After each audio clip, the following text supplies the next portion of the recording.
Petite vidéo spéciale concernant le moustique parce que c'est vrai que ça peut faire partie des nuisances pendant l'été. Donc c'est intéressant, moi je suis espace de la biodiversité, donc je vais vous le présenter un petit peu et puis aussi voir un peu comment on peut s'en protéger. Le moustique, puisque vous êtes venu de nombreuses fois aux animations du cycle insecte, vous savez que c'est un insecte. Et ce qui caractérise un insecte, il a 3 parties dans son corps, la tête, le thorax et les pattes. Il a aussi des yeux, des antennes qui lui servent en fait plutôt à sentir les odeurs. Et il fait partie de la sous-famille des diptères, c'est-à-dire que sa particularité, c'est qu'il n'a que 2 ailes par rapport aux autres insectes qui ont 2 paires d'ailes. Il a bien sûr aussi une trompe, et c'est cette trompe qui va venir nous embêter. En fait, c'est avec ça qu'il va venir nous piquer.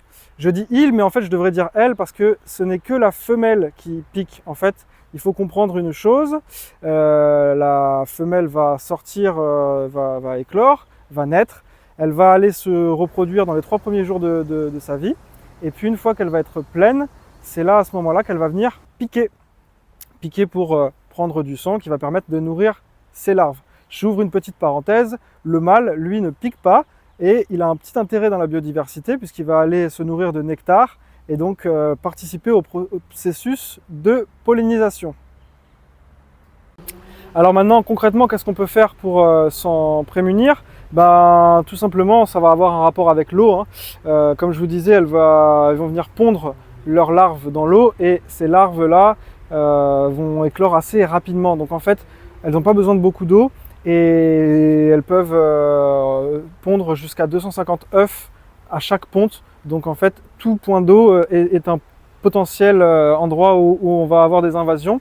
Des petits exemples comme ça à l'appel, quand on jardine et qu'on n'est pas ordonné, on va laisser un petit récipient comme ça.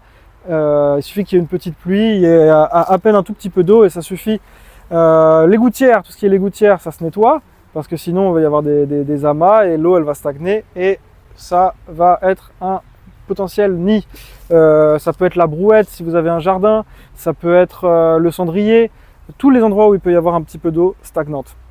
Maintenant, je refais un tout petit parallèle avec la mare. La mare, comme on l'avait déjà dit, n'est pas un endroit où il y a des moustiques. Au contraire, ça va être un endroit, une bonne mare bien vivante, ça va être un endroit où ça va donner de la nourriture. Les larves de moustiques seront de la nourriture pour plein d'autres êtres vivants, comme par exemple la grenouille.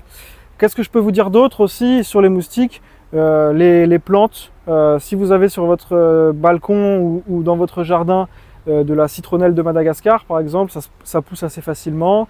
Certains géraniums, il y a la lavande, les moustiques n'aiment pas trop l'odeur de la lavande. Toutes ces plantes-là peuvent avoir un impact pour ne pas venir. Vous pouvez aussi avoir des petites huiles essentielles à mettre sur la peau. Il y a des bougies qui existent à la citronnelle. Toutes ces choses-là sont des petits plus, bien sûr, mais il ne faut pas se leurrer. Il n'y a pas de solution complètement efficace à 100%. Donc la meilleure chose qu'on puisse faire, c'est vraiment la prévention.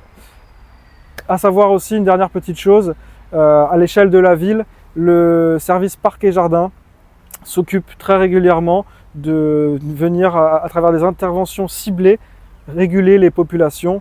Donc voilà, chacun a sa responsabilité et je vous dis à très bientôt.